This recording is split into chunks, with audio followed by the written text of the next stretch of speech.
Hello বন্ধুরা, নতুন একটি এপিসোডে আপনাদের সকলকে স্বাগতম জানাই। আজকে চলে আসলাম আবার একটি নতুন এপিসোড নিয়ে। আজকের এপিসোডটার নাম অভিশপ্ত আয়না, পর্ব 2। গল্প পাঠে আমি অঙ্কুশ, পোস্টার ডিজাইন করেছেন পলাশ ভট্টাচার্য এবং সাউন্ড এডিটিং করেছেন অরিন্দম ব্যানার্জি।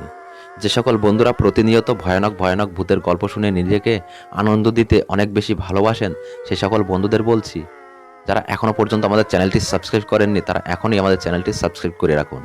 কারণ আমরা প্রতিনিয়ত ভয়ানক ভয়ানক ভূতের গল্প আপলোড করে থাকি, আর সেই গল্প সবার প্রথমে আপনার কাছে পৌঁছে যাবে। তো চলুন বেশি কথা না বাড়িয়ে চুপ করে গল্পটি শুনি। এই অভিশপ্ত আয়নাটি সবার রক্ত চুষে নেয়। এই কারণেই ময়ূরগুলোর চোখ লাল। নতুবা কবে কে শুনেছে ময়ূরের চোখ লাল? সবার হো হো অট্টহাসিতে তার মতবাদ চাপা পড়ল, কিন্তু সুপ্তি বিশেষ খুশি হতে পারল না। বন্ধুরা যখন ডাইনিং রুমে খেতে বসেছে, আর সে এসেছে তুলির মোবাইলটা তার ঘর থেকে নিতে, আবার তার সেই অনুভূতি ফিরে ফিরে এলো, কেউ তাকে দেখছে। আয়নার সামনে দাঁড়িয়ে ভেঙচি দিল সুপ্তি। সবাই চলে গেল রাতের খাবার সেরে। সুপ্তি নিজের রুমে ঢুকে দরজা বন্ধ করলো। ঘুমোতে যাবার আগে সে আবার আয়নার সামনে দাঁড়ালো। আয়নাটা যেন তাকে অভিষ্ট করে ফেলছে। ঘড়ির আওয়াজে চমকে গেল, সে দেখলো 1টা বেজে গেছে। মানে সে প্রায় 45 মিনিট ধরে আয়নার সামনে দাঁড়িয়ে। এত সময় ধরে আয়নার সামনে সে কি দেখছে? হঠাৎ তার মাথায় দুষ্টু বুদ্ধি জাগলো। মোহাম্মদ জাফর ইকবালের একটা বইতে সে পড়েছে, আয়নার সামনে দাঁড়িয়ে 27 সালের ডাইনি ব্লাডি ম্যারিকে ডাকলে সে নাকি আসে। অবশ্য প্রতিবার 45 বার করে ডাকতে হবে, অনেক দিন ধরে। সে আয়নার দিকে তাকিয়ে বলল, bloody Mary, bloody Mary, bloody Mary বলতেই থাকলো। নিঃশ্বাস বন্ধ করে কিছুক্ষণ তাকিয়ে রইল। নিজের নির্বুদ্ধিতায় নিজেই হেসে ফেলল। কি বোকার মতো সে গল্পের বইয়ের কথায় ম্যারি না কাকে যেন ডাকাডাকি করছে। সবুজ রঙের ডিম লাইট জ্বালিয়ে ঘুমিয়ে পড়ল। আবার ঘুমের মাঝে সেই অস্বস্তিকর অনুভূতি, কেউ অবশ্য তাকে দেখছে। রাত 3টার দিকে ঘুম ভেঙে গেল। সারা ঘরে কেমন যেন শীতল একটা ভাব। বৈশাখ মাসের এই বিশ্রী গরমে এরকম ঠান্ডা ভাব কি করে হলো? সুপ্তি পর্দা সরিয়ে দেখল, বাইরে কি বৃষ্টি হচ্ছে নাকি? না, বাইরে একদম শুকনো, বাতাস পর্যন্ত নেই। গাছের পাতাগুলিও চুপচাপ, সবাই ঘুমে বিভোর। হঠাৎ মনে হলো কেউ যেন বিছানার মাথার কাছ দিয়ে সরে গেল। ঝট করে ঘাড় ঘোরালো সুপ্তি। শীত দ্বারা বেয়ে ভয়ের একটা ঠান্ডা স্রোত নামলো। নাক কুঁচকে গেল তার। কেমন যেন একটা গন্ধ, বিশ্রী পচা গন্ধ। বিন্দু বিন্দু ঘাম জমলো কপালে। এসব কি হচ্ছে? তার জানা মতে বাড়িতে কোনো ইঁদুর তো নেই, হয়তো একটা দুটো তেলাপোকা আছে। অবশ্য তেলাপোকা মারলে এরকম গন্ধ তো কখনো হয় না। বিছানা থেকে লাফিয়ে নামলো সুপ্তি। উদ্দেশ্য আয়নার পাশে সুইচবোর্ডের টিউবলাইটের সুইচ অন করবে। আয়নার কাছাকাছি গিয়ে সে কেমন যেন আওয়াজ শুনতে পেল। কেউ গুনগুন করে কোনো গান গাচ্ছে না কবিতা পড়ছে। ধীর লয়ে নিচু সুরে কেউ গুনগুন করছে, একটু যেন গোঙাচ্ছেও। আয়নার দিকে তাকাবে না তাকাবে না, এই ভাবতে ভাবতে সে তাকিয়েই ফেলল। না, আয়নায় তাকে দেখা যাচ্ছে। সে ফুল আকাশ টি শার্ট পরা। সবুজ ডিম আলোতে দেখতে একটু অন্যরকম লাগছে, কিন্তু এটা তারই প্রতিবিম্ব। স্বস্তির নিঃশ্বাস ফেলে হাত বাড়ালো সুইচের দিকে। আয়নার দিকে তাকিয়ে স্তব্ধ হয়ে গেল সুপ্তি। আয়নার সুপ্তি এখনও তার দিকে একদৃষ্টিতে তাকিয়ে আছে, হাত দুইটা পাশে রাখা। কিন্তু সে তো বাম হাত উপরে তুলেছে সুইচ অন করার জন্য। আতঙ্কে চিৎকার দিয়ে সে পিছনে সরে এলো। আয়নার সুপ্তি এখনও তার দিকে তাকিয়ে আছে। হঠাৎ সে আয়নার সুপ্তি হাত বাড়িয়ে দিল, যেন সুপ্তিকে ছুতে চায়। দু হাতে মুখ ঢেকে আকাশ চূর্ণ করা চিৎকার করে উঠল সুপ্তি। আতঙ্কে থরথর করে কাঁপছে। বাইরে তার মা বাবা দরজা ধাকাচ্ছে। সুকন্যার গলাও যেন শোনা যাচ্ছে। সুপ্তি মুখ থেকে হাত সরিয়ে দেখলো আয়নায় এখনও তাকে দেখা যাচ্ছে। হাত নাড়ালো, আয়নার হাতও নড়ছে। কোনো মতে আলো জ্বালিয়ে দরজা খুলতেই তার মা ঝাঁপিয়ে পড়ল। কি কি হয়েছে মা? সর্বনাশ, এত ঘেমে গেছিস কেন? জানি না মা, বলে সুপ্তি একেবারে শুয়ে পড়ল তার মার কোলে। 15 মিনিট পর লেবুর শরবত খেয়ে মাথা মুছে সে মোটামুটি সুস্থির হলো। তার বাবা মা ধারণা সে কোন স্বপ্ন দেখেছে। এখন এই আলোকিত রুমে এত প্রিয় মানুষের মাঝে সুপ্তির নিজেরই লজ্জা করতে লাগলো। তার কোনো সন্দেহ নেই যে মাঝরাত্রিরে ঘুম ভাঙার জন্য এবং বেশি সাইকো থ্রিলার দেখার ফলাফল হচ্ছে এটা।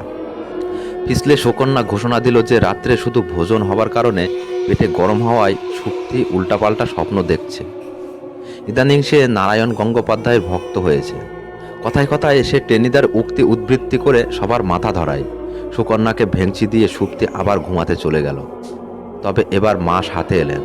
আবার কি স্বপ্ন দেখে তার তো কোনো ঠিক নেই, তাই তার মা তার সাথেই চলে এলেন। পরের দিন দুপুরে খাবার টেবিলে রাত্রের কাহিনী নিয়ে আলোচনা হলো। আসলে ঘটনাটা কি? সুপ্তি দুঃস্বপ্ন বলে এড়িয়ে গেল। এখন আবার সুকন্যাকে টিজ করার কোনো সুযোগ দেওয়ার মানে হয় না। তবে সে নিজেই চিন্তিত, আসলেই কি দুঃস্বপ্ন ছিল? সব কিছু এত বাস্তব মনে হচ্ছিল না। সুপ্তি এই নিয়ে আর ভাবতে চায় না। বিকেলে তুলি আর সুমনের সাথে সুমনের গুরুর গিটার বাজানো শুনতে যাওয়ার কথা। সে সেটা নিয়েই ভাবতে লাগলো। সন্ধ্যা গড়িয়ে রাত হবার সাথে সাথে সুপ্তির আবার অস্বস্তি হতে থাকে। আজ রাতে কি হবে কে জানে।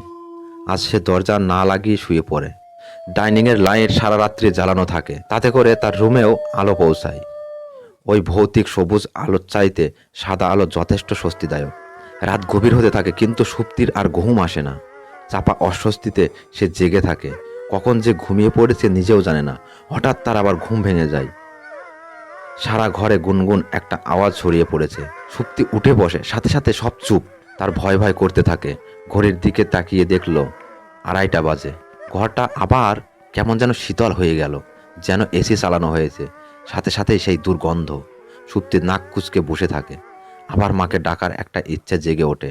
অনেক কষ্টে নিজেকে কয়েকবার গালি দিয়ে আবার শুয়ে পড়ে। চোখ বন্ধ করতে আবার সেই গুনগুন আওয়াজ।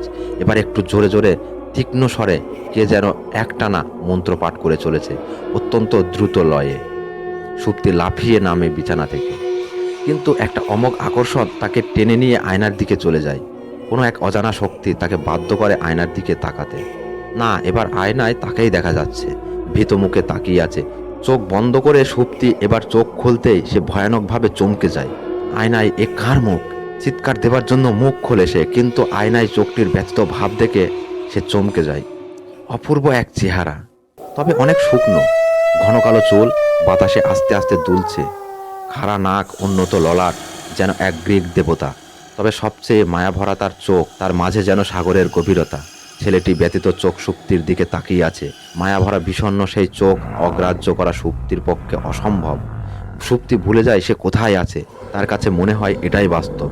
আয়নার মাঝে মানুষ দেখা যাবে, এটা তো স্বাভাবিক। সে চাপা কণ্ঠে প্রশ্ন করে, তুমি কে? ছেলেটি কিছুক্ষণ চুপ করে থাকে, তারপর বলে, আমি ইভান। দৃপ্ত এবং ভরাট, কিন্তু ভীষণ আপন করা কণ্ঠ। তুমি আয়নার মাঝে কেন?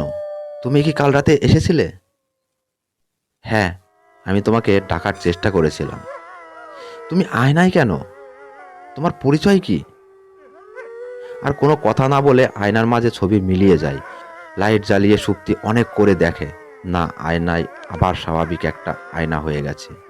লাইট নিভিয়ে সুপ্তি অনেকবার বলে, ইভান, ইভান, শুনতে পাচ্ছ তুমি? আয়না নিশ্চুপ থাকে। অন্ধকারে শুধু ময়ূরের চোখগুলো ঝিকমিকিয়ে ওঠে। পরের দিন সারাটা ক্ষণ সুপ্তি ভার্সিটিতে অস্থির হয়ে থাকে। কখন যে বাড়ি যাবে, কখন রাত হবে, তার অস্থিরতা দেখে চৈতি বলল, কিরে, প্রেমে পড়েছিস না কি কারো? এত ছটফট করছিস কেন? সুপ্তি না শোনার ভান করলো। ইভান দেখতে যেন রুশ দেশের রূপকথার ইভানের মতন। সে কি কখনো ভেবেছিল তার ঘরের আয়নায় কোনো এক রাজপুত্র এসে দেখা দেবে? রাত 12টা বাজতে সুপ্তি তাড়াতাড়ি লাইট নিভিয়ে রুমের দরজা বন্ধ করে দেয়। আজ রাতে সে ঘুমাবে না। রাত 2টার দিকে হঠাৎ ঘরে ধীর গতিতে শীতল হাওয়া বইতে থাকে, সাথে সেই গন্ধ। এত সুন্দর দেখতে ইভান, কিন্তু এত পচা গন্ধ আসে কেন? সুপ্তি তাড়াতাড়ি আয়নার সামনে যায়। ইভানের মুখের স্মিত হাসি। ইভান ভীষণ রকম হাসে। কেমন আছো সুপ্তি? ভালো। তুমি কেমন আছো ইভান? ইভানের মুখ বিষণ্ণ হয়ে যায়। আয়নার মাঝে আর কেমন থাকবো বলো? তুমি আয়নায় কেন? কি হয়েছে তোমার? ইভান বিষণ্ণ কণ্ঠে জবাব দেয়, আমি কিছুই জানি না। আমি শুধু এক সকালে উঠে দেখতে পাই আমি আমার ঘরের আয়নার মাঝে বন্দি হয়ে গেছি। তারপর থেকে এখানেই আছি। কতবার কতজনকে ডাকার চেষ্টা করেছি, কেউ শোনেনি আমার কথা। 100 বছর পর আজ তুমি শুনলে। 100 বছর? সুপ্তির গায়ে কাঁটা দিয়ে ওঠে। তোমার তাহলে বয়স কত? ইভান হাসে। 300 বছর আগে তো 23 বছর ছিল। এখন তোমাদের হিসাবে নিশ্চয় 323 বছর, কিন্তু আমার হিসাবে 23 বছর। 100 বছর পর আমি ডাক শুনলাম। আগে কে শুনেছিল? সুপ্তি নিজের কণ্ঠের আবেগ লক্ষ্য করে নিজেই অবাক হয়। ইভান উত্তর না দিয়ে তাকিয়ে থাকে, হঠাৎ ফুঁপিয়ে ওঠে, সুপ্তি, আমার অনেক কষ্ট, অনেক কষ্ট। সুপ্তির বুকে আবেগের বাণ ডাকে। তার ইচ্ছে হতে থাকে গ্রিক দেবতার মতো দেখতে ছেলেটির মাথায় হাত বুলিয়ে সান্ত্বনা দেয়। তুমি কি আমার হাতে হাত রাখবে সুপ্তি? করুণভাবে ইভান জিজ্ঞেস করল। সুপ্তি হাত বাড়িয়ে দেয়। আয়নার সেই ইভানের হাতের উপর হাত রাখে। বরফের মতো ঠান্ডা, হাত যেন বেশিক্ষণ রাখা যায় না। সে সরিয়ে নিতে যায়, কিন্তু অবাক হয়ে দেখে সে হাত সরাতে পারছে না। ইভানের চোখের দিকে তাকিয়ে চমকে ওঠে সে। ইভানের চোখে এখন জান্তব উল্লাস, ভীষণ লোভে চোখ রিক রিক করছে। সুপ্তি ভয় পেয়ে চেঁচিয়ে ওঠে। সাথে সাথে ইভান আবার স্বাভাবিক হয়ে যায়। কিছুক্ষণ তাকিয়ে থেকে ছবি মিলিয়ে যায়। সুপ্তি তারপরও পরের রাতের জন্য অপেক্ষা করে। আবার ইভান আসে, হাতে হাত রাখে, তারা গল্প করে। ইভান চলে যায়। ইভান দিনে দিনে আরও সুন্দর হয়। ফ্যাকাশে গালে গোলাপি ছাপ লাগে। মাত্র 3 দিনেই সুপ্তির স্বাস্থ্য ভেঙে পড়ে। কিছুতেই সে কোনো শক্তি পায় না। চোখের কোণে কালি। তার মা ব্যস্ত হয়, কি হয়েছে রে সুপ্তি, তুই দেখতে এমন হচ্ছিস কেন? রাতে ঘুমাস না? সুপ্তি দুর্বল কণ্ঠে প্রতিবাদ করে, কই মা, ঠিকই তো আছি আমি। পরের দিন ক্লাসে 2য় পিরিয়ডে সুপ্তি মাথা ঘুরে পড়ে যায়। তাড়াতাড়ি তার বন্ধুরা তাকে ঢাকা মেডিকেল কলেজে নিয়ে আসে। খবর পেয়ে তার মা, বাবা আর সুকন্যা আবার দৌড়ে যায়। ডাক্তার তাকে পরীক্ষা করে অবাক হয়ে যায়। কোনো রক্তপাতের ইতিহাস নেই, কিন্তু কি ভীষণ রকম রক্তশূন্যতা। রক্তের রিপোর্টে দেখা যায় হিমোগ্লোবিনের লেভেল কমে 4 গ্রাম পার ডিএলএ এসেছে, যেখানে তার থাকার কথা কমপক্ষে 13। ডাক্তার বলে এক্ষুনি রক্ত দিতে হবে। আম্মুর সাথে রক্তের গ্রুপ তার মিল আছে।